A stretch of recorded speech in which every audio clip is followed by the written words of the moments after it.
You're not lazy. You're not lost. You're just exhausted from overthinking and still feeling stuck. The more you try to figure things out, the heavier it feels. You wake up each morning with that same feeling: confusion, frustration, and no clear direction. You've got the will, but what you need is the right way to think. This video isn't here to offer cliches or empty motivation. It's here to teach you how to think powerfully and clearly, inspired by Stoicism, an ancient philosophy that helped ordinary people endure extraordinary hardship. It won't promise an easy life, but it will help you reclaim control, starting with the one thing you truly own: yourself. If you've been searching for a way out, not out there but in here, this might just be your turning point. What you're about to learn won't just shift your mindset. It could transform your life from the inside out. Number 1, see beyond the present. You've been misled, not by some enemy, not by bad luck, but by the very culture you're surrounded by. You've been told to live for the moment, seize the day, and do what makes you happy right now.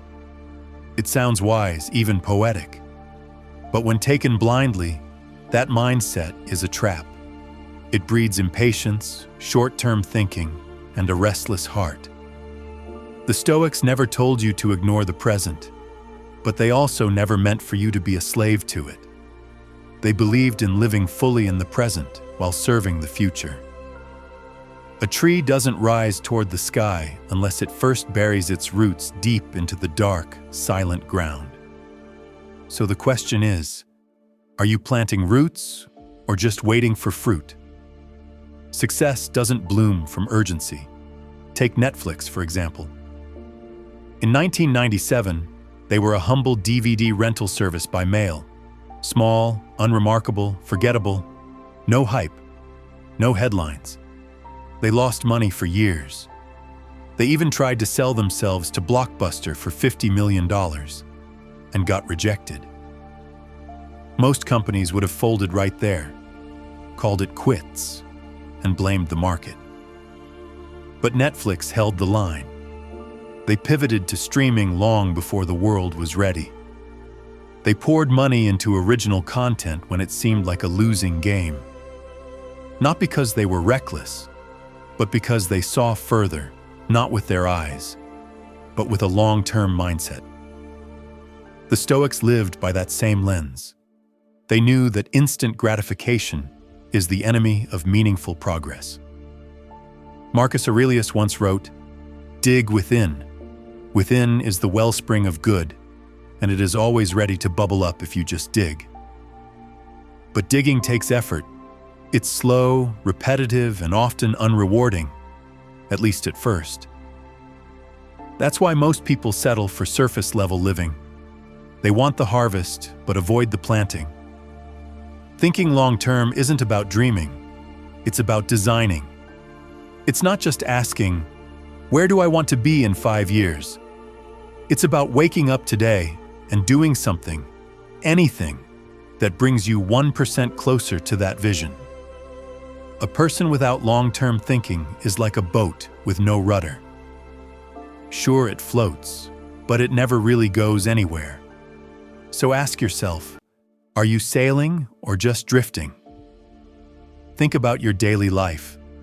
The books you read, the people you spend time with, the work you do, the habits you repeat. Are they building something? Or are they just helping you forget that you're not where you want to be? Here's a challenge. Write down 3 things you know would change your life if you did them consistently.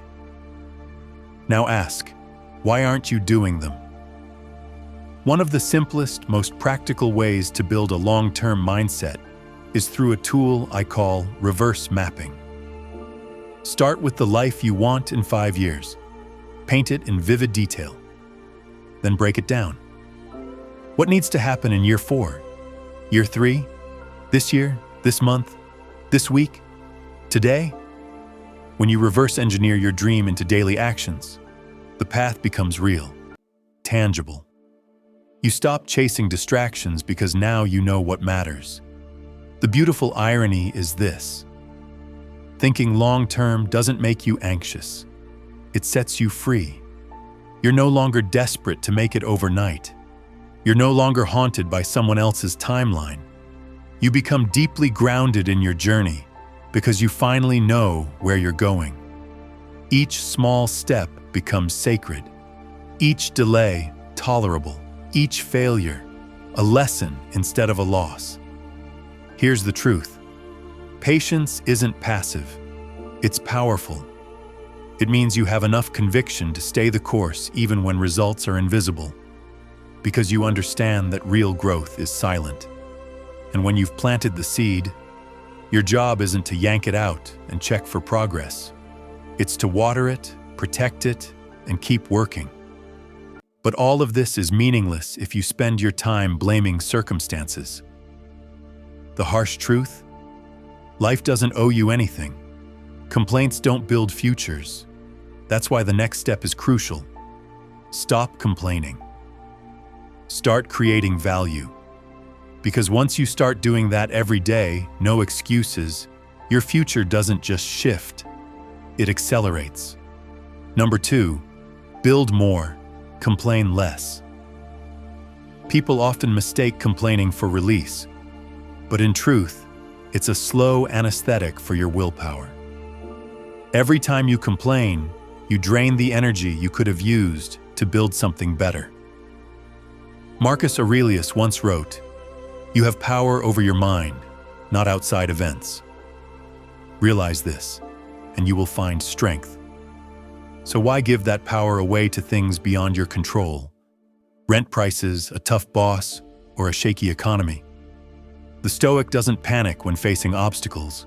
They don't use hardship as an excuse to stand still. They observe, accept reality, and then find a way to turn inconvenience into value. Drew Houston, the founder of Dropbox, had one of those moments. One day on a bus, he forgot his USB stick and couldn't access his work. Most people would groan and complain. Drew asked, "What if I never had to carry a USB again?" That question sparked the idea that became one of the world's leading cloud storage platforms. The same mindset powered Airbnb. In 2007, Brian Chesky and his friend Joe were struggling to pay rent in San Francisco. Hotels in the city were overpriced, especially during conferences. Instead of saying, "This system is broken," they thought, "People have space. Guests need beds. Why not connect them?"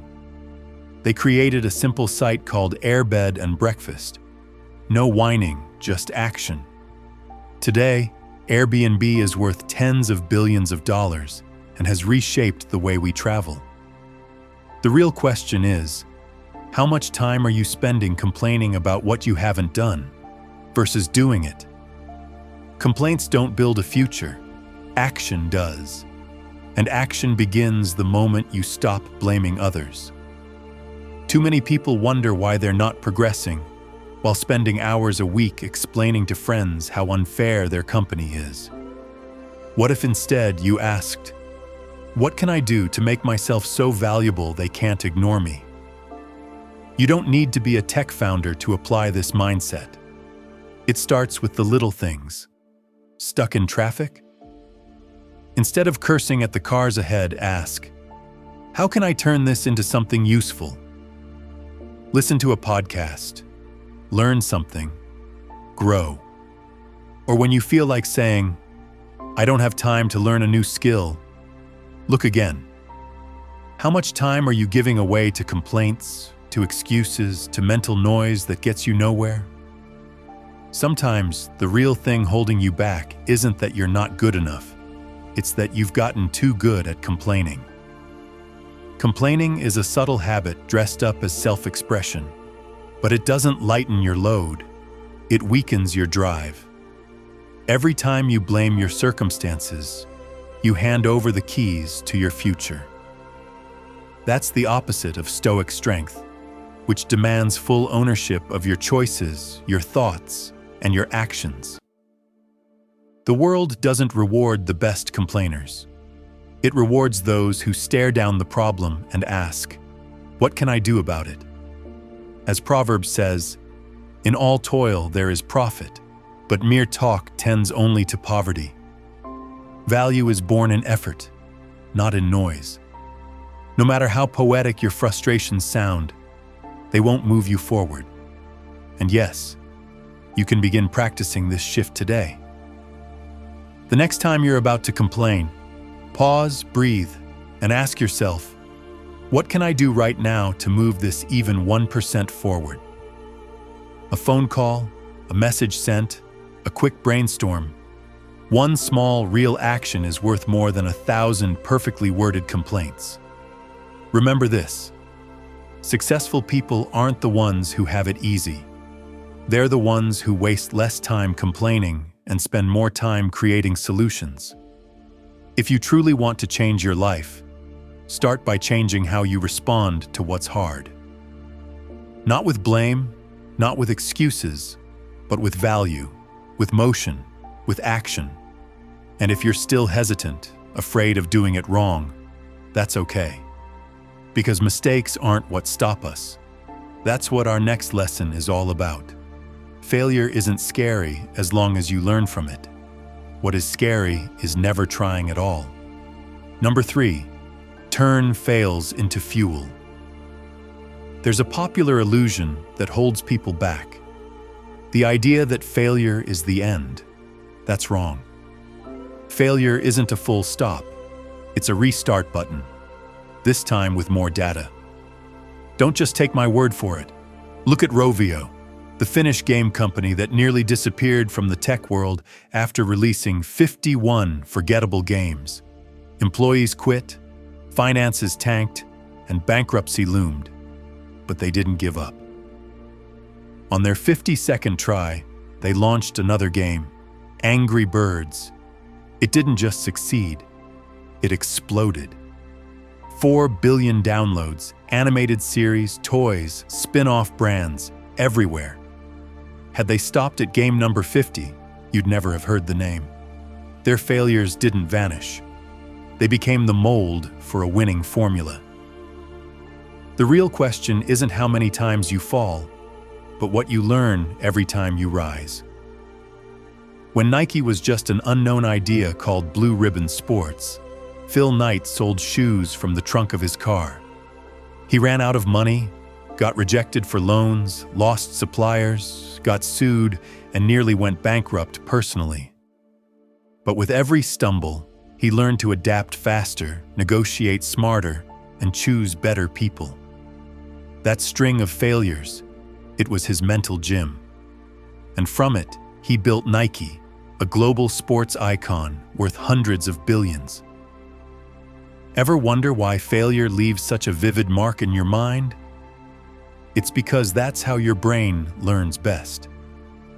Neuroscientists call it neuroplasticity, the brain's ability to rewire itself. When you make mistakes and try to fix them, your brain kicks into high gear, forging new connections. In other words, falling short is the most powerful software update your mind gets. The more you trip, the better you get at redesigning your thinking to avoid future errors. Winning comes from being willing to fail and to study your failure. Learning is not a straight line. It's a feedback loop. You act, reflect on the outcome, adjust, then test again, each time sharper than before. If you stop learning from feedback, failure stays failure. But if you use feedback as a mirror, every fall becomes a step up. Startups like Amazon and Spotify live by this loop. Try, fail, analyze, fix, repeat. They don't dodge failure. They fuel their growth by failing smart. Marcus Aurelius once said, "The impediment to action advances action. What stands in the way becomes the way. What blocks your path is your path." Obstacles aren't roadblocks. They're blueprints for reinvention. You don't move forward despite failure. You move forward because of it. That's the mindset of someone who understands how life works. Ask yourself, have you ever quit something just because it didn't go smoothly at first? How many chances have you walked away from because your first attempt flopped? And if you revisit those failures, what would they teach you now? Maybe they're lessons you just haven't finished reading. So how do you apply this in real life? Every time you fail, write down 3 things. What did you misjudge? How did you react emotionally? What can you do differently next time? Don't let failure fade away without value. Turn it into data. Every response from life carries information. The right information leads to the right action. But make no mistake, failure alone isn't enough. You need conscious failure. Failure doesn't replace effort. It rewards those who persist beyond the fall. Be brave enough to make mistakes, and braver still to correct them. If you don't see yourself failing at anything, maybe you're not trying anything that matters. The real question isn't, how can I avoid being wrong? It's, what am I learning from being wrong? The right mindset doesn't help you dodge failure. It teaches you how to turn it into your foundation. And once you've learned how to grow from every fall, you're almost unstoppable. That's not magic. That's a philosophy. And when you truly understand the value of failure, another question naturally arises. How do I keep growing, no matter the limits? The answer lies in the next lesson, where you'll discover why keep learning isn't just a motto. It's how a Stoic lives fully. Number 4, learn without limits. You can graduate from school, but learning never ends. That's the truth many people avoid. They believe knowledge is something you can pack into a few years of university, that once they hold that diploma, they know enough to live and work. But reality hits hard and fast with a simple question. Why am I stuck while others keep moving forward? The successful don't start ahead. They simply never stop learning. Learning isn't a phase, it's a lifestyle. And it's not confined to textbooks. It happens through work, through people who are better than you, and through your own mistakes. Take Leonardo da Vinci. He wasn't just a brilliant painter. He taught himself anatomy, mechanics, astronomy, and architecture, leaving behind over 13,000 pages of notes filled with designs that still humble modern science. He lived each day as a giant experiment to better understand the world. No one told him to do it. He learned because he couldn't not learn, driven by a fire of curiosity that never went out. So, are you living like tomorrow holds something important for you to discover? Kobe Bryant, global basketball icon, didn't just learn how to shoot better. He learned languages, cultures, and filmmaking. He watched old game footage for hours, not out of self-doubt, but out of deep respect for every chance to understand himself more. After retiring, he won an Oscar for the animated film Dear Basketball. He didn't define himself as just an athlete. He defined himself as a lifelong learner. So ask yourself, what labels are you living under that are secretly holding you back? People with real intelligence know how much they don't know. That's the powerful paradox of the Dunning-Kruger effect. The less someone knows, the more they overestimate themselves. Meanwhile, the truly skilled constantly see the gaps in their understanding. Can you ask yourself, where am I fooling myself into thinking I know more than I do? A wise person doesn't have all the answers. They're willing to question the ones they thought were settled. Marcus Aurelius once wrote, "If anyone can refute me, show me I'm making a mistake, or looking at things from the wrong perspective, I'll gladly change." It's the truth I'm after. Not pride, not winning arguments, just the truth. That's the foundation of sound thinking. You don't learn to outshine others. You learn to see the world as it truly is. without filters, without distortion. This mindset leads to what Carol Dweck calls the growth mindset. You don't say, "I'm not good at this." You say, "I'm not good at this yet." That single word, "yet," can be the bridge between a limited present and a powerful future. Where are you stuck? Simply because you believe you're not talented enough. You'd be surprised how many successful people got there through relentless practice, not natural genius. To live with a growth mindset, you don't need grand gestures. Start small. Read 10 pages a day. Not to get smart, but to widen your perspective. Spend 15 minutes a week learning a tiny skill. How to use Excel better, write more professional emails, or truly listen without interrupting. Watch someone on your team who's better than you, not to compare, but to learn. When you start thinking like someone who doesn't know enough, the whole world becomes your classroom. Here's the truth. If you're not moving forward today, you're falling behind. Yesterday's knowledge won't save you from becoming outdated. You don't need to be Leonardo or Kobe, but you do need to become a version of yourself that learns every day. So the real question is, what new thing did you learn today? If you're still here, still listening, it means you're ready to answer that question. It means you're not just curious. You're ready to change at the root level in how you think and how you live. And if this journey is bringing you real value, go further with us. Subscribe to the channel and keep expanding your vision. What's coming next might be the missing piece.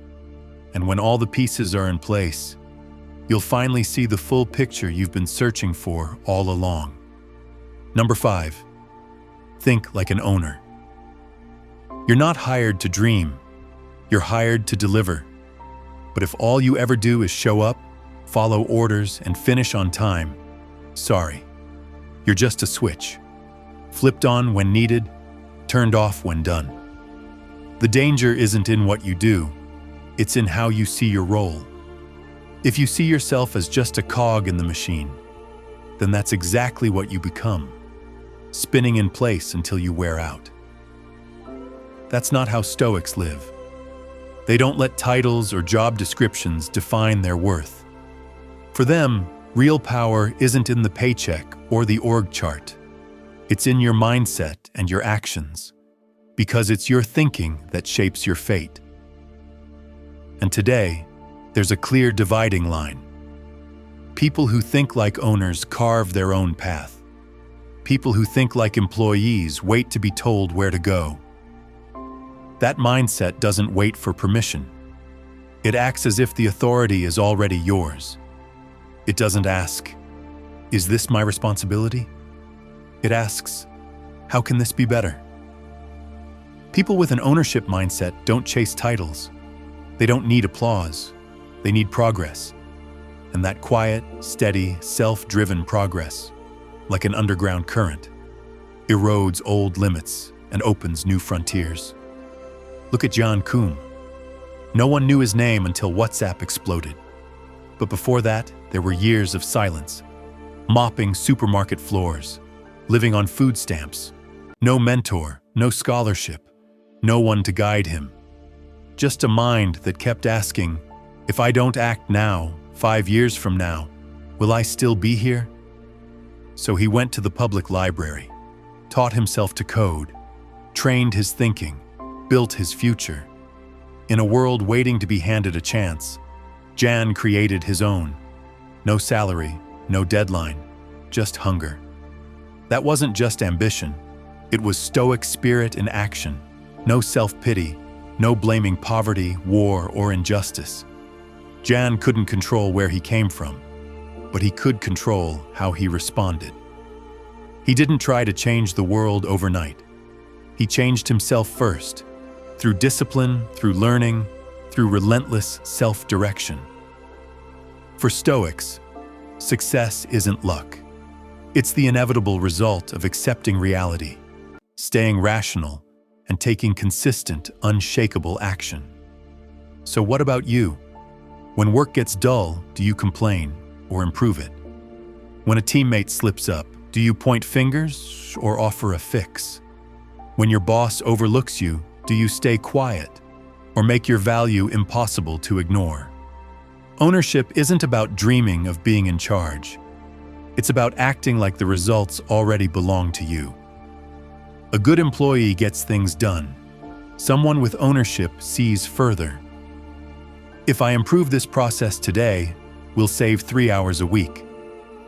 That mindset is like a smart investor, focused not on quick wins, but on compounding value. And the compounding effect applies not just to money, but to effort, knowledge, and trust. Want to be trusted like a leader? Start acting like one, even if no one's given you the title. People who own their destiny don't wait to be chosen, they choose themselves. And here's the paradox. Those who do that almost always get the role they deserve, because real value is impossible to ignore. Now be honest. Have you ever thought, that's not my job? When was the last time you offered an unsolicited improvement? If you can't remember, maybe you haven't been thinking like an owner. Maybe you've just been trying to survive your job instead of using it to build something greater. But right here is where everything can shift. You don't need a title to take ownership of your mindset. You just need to begin today. And when you do, remember this. No one builds an empire alone. No one climbs a mountain solo and survives the summit forever. The people you walk with will decide how far you go. A talented person surrounded by mediocrity will be dragged down. But someone who chooses the right partners won't just succeed, they'll thrive. So ask yourself, who's walking with you? Who pushes you to think bigger, do better, live stronger? Or are you surrounding yourself with people who make you shrink, doubt, and drain your energy? That's the next lesson, and maybe the most important decision you'll ever make. Choose the right people to walk with, because sometimes the person beside you determines how far you'll go. Number 6, choose your circle. Sometimes the people closest to you can become the biggest anchors in your life. Not because they're bad, and not because they want to hold you back, but because they are trapped in a cycle of limitation, fear, and delay. The real danger? The closer you are to them, the more you normalize those limits. Your mind doesn't need to be crammed with negativity. It just needs to be surrounded by it. And slowly, almost invisibly, you start to adapt, like a violin tuning itself to the instruments around it. Picture this. You're rowing a boat. Next to you are 4 other people, also rowing, but in the opposite direction. No matter how strong or driven you are, you're still being pulled back. Even if you don't want it, even if you don't notice it, you tell yourself you're just going along for now. But that quiet compromise is costing you speed, clarity, and maybe even your destination. One day, you'll look up and wonder, how did I end up stuck here? Lot's story in the Bible isn't just a dry moral tale. It's a sharp, living example of this. Lot wasn't sinful when he chose to live near Sodom. He was just nearby. But over time, he wasn't just near it anymore.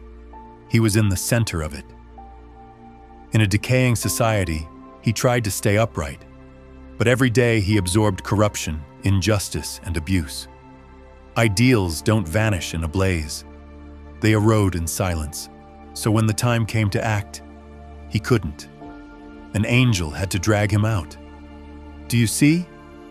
Even a righteous person can be worn down by the wrong environment if they choose to settle in the wrong place. So, where are you settling? Back to real life. Some conversations leave you buzzing. Your mind lights up, your heart races, and you're ready to take on the world. But others, just 15 minutes, and you feel like life is a leaking bag, drained, pointless, stuck. Emotional energy is contagious. Science calls it emotional contagion. One study found that if someone in your social network is happy, your chances of being happy rise by 15%. Even your friends' friends affect your mood. You're not just living your life, you're living in an emotional ecosystem. Here's the scariest part. Negative influence doesn't need your permission. It only needs your silence. All it takes is for you to sit through a complaint, an excuse, or a lazy justification without saying a word. Your brain registers that as normal, and before long, you start living that way too, without even realizing it. Maybe you're thinking, but I can't just cut off my friends, co-workers, or family. I can't walk away just because they're not positive. And you're right. Stoicism doesn't teach abandonment, but it does teach this. Distance is a form of love. If someone can't lift you up, don't let them pull you down.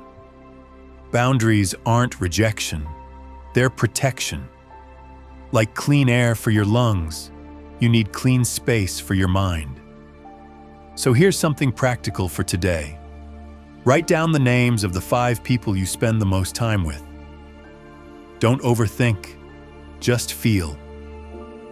After each interaction, do you feel stronger or more drained? Do they inspire you or make you second-guess yourself? Do they talk more about dreams or about why nothing works? If that list doesn't reflect who you want to become, adjust it. No one else can do that for you, and there's no better time than now. Choosing the right people isn't selfish. It's responsible. You're training your mind to think clearly. Don't let it get hijacked by someone else's outdated patterns. You're building a solid foundation. Don't let anyone dig beneath it with negativity. If you've ever felt lonely after stepping away from an old crowd, don't worry. That loneliness is space. The space to rebuild your internal compass. The right people will find you, if you stay true to the path that's right for you. And when you finally understand that right thinking isn't just about what goes on in your head, but about who you let shape that thinking, you've crossed a major threshold. Don't stop here. Keep going. Toward the final lesson. Everything you've learned doesn't just stay on the page or in your mind. It starts to live, move, and reshape you. Because right thinking means nothing if it doesn't lead to right action. And your life only truly changes when you act, not just think. Number 7, live what you've learned. You can study how to think correctly for as long as you want, but until you live by it, you're still just standing outside the door. That's the hard truth. Knowing isn't understanding, and understanding isn't living. Right? Thinking isn't about what runs through your mind when you're reading a book. It's about how you respond when real life falls apart. When you're insulted, when your plans collapse, when emotions flood in and you want to give up. It's in those moments that the truth shows. Are you thinking like a free person, or are you still a slave to your circumstances? Stoicism doesn't promise an easy life. It teaches you how to walk through storms with a clear head and a steady heart. But here's what most people miss. Stoicism isn't about suppressing emotions. It's about mastering them. It's not armor to make you look tough. It's the inner structure that keeps you steady when everything else is shaking. And it only works if you practice it every day. You can't think your way to Rome. You have to walk there, step by step, through dust, thorns, and mistakes. Right thinking won't prevent failure, but it will stop you from staying down forever. The real question isn't, what do I know? It's, what will I do with what I know? You can preach discipline all day, but if you're still staying up late for no reason, you haven't lived it. You can quote persistence, but if you quit before results show, you don't understand it. Right thinking begins when you stop and ask yourself, do my actions reflect what I believe? Some people think changing your life is a big, dramatic moment. In reality, it's more like a quiet edit. Each small behavior is a brushstroke. Every thought you choose, every reaction you manage, every time you act despite the urge to procrastinate, they all shape who you become. Change doesn't strike like lightning. It rises slowly, like the first light after a long night. Soft, steady, and only visible once you've walked far enough. But here's the thing. No one else can walk it for you. You've learned powerful lessons, long-term thinking, taking action instead of complaining, learning from failure, owning your life, choosing the right people to surround yourself with. But now what? How much of it are you actually living? Are you still scrolling instead of studying? Still blaming instead of fixing? Still holding on to toxic relationships instead of letting them go? It's not that you don't know. It's that you haven't decided to live differently. So the final lesson isn't something new. It's this. Apply what you already know. No picking and choosing. No waiting for the perfect moment. There's something most people miss. The more you learn, the more tempted you are to just keep learning instead of doing. Knowledge becomes a hiding place. But Stoicism wasn't made to be admired. It was made to be tested. Epictetus said, "Don't explain your philosophy, embody it." That's the heart of right thinking. Not just knowing what's right, but having the courage to live it. Even when no one's watching. You don't need another theory. You need a commitment. A promise that from today on, you won't just think right. You'll act right, even in the smallest of choices. That you'll close the gap between what you know and what you do. That you'll stop waiting for perfect conditions. Stop saying, "I'm not ready," and start using what you already have to grow into who you're meant to be. You've learned. You've understood. Now it's time to act like someone who gets it. Get up. Stop getting ready. Cut the noise.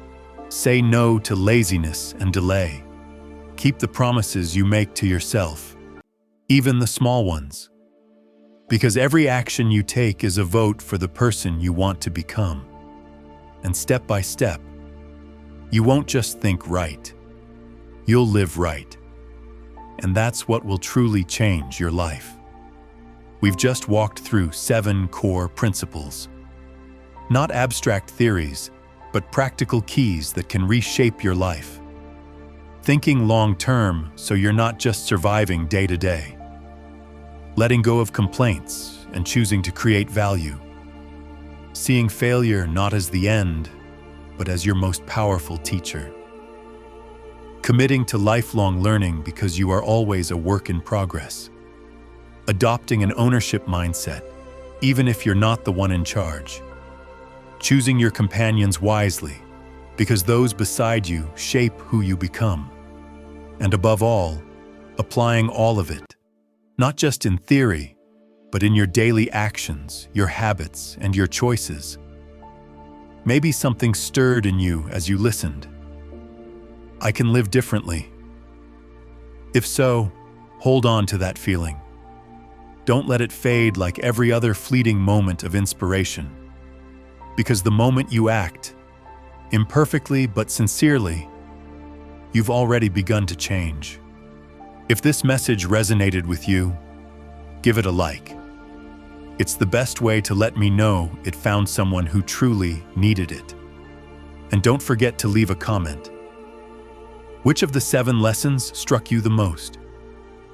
I genuinely love to hear your reflections and grow together on this path. Thank you for staying with me until the end. Thank you for listening, not just to my voice, but to your inner voice. I'll see you in the next video, where we'll keep sharpening our minds, strengthening our character, and learning not just how to think right, but how to live right.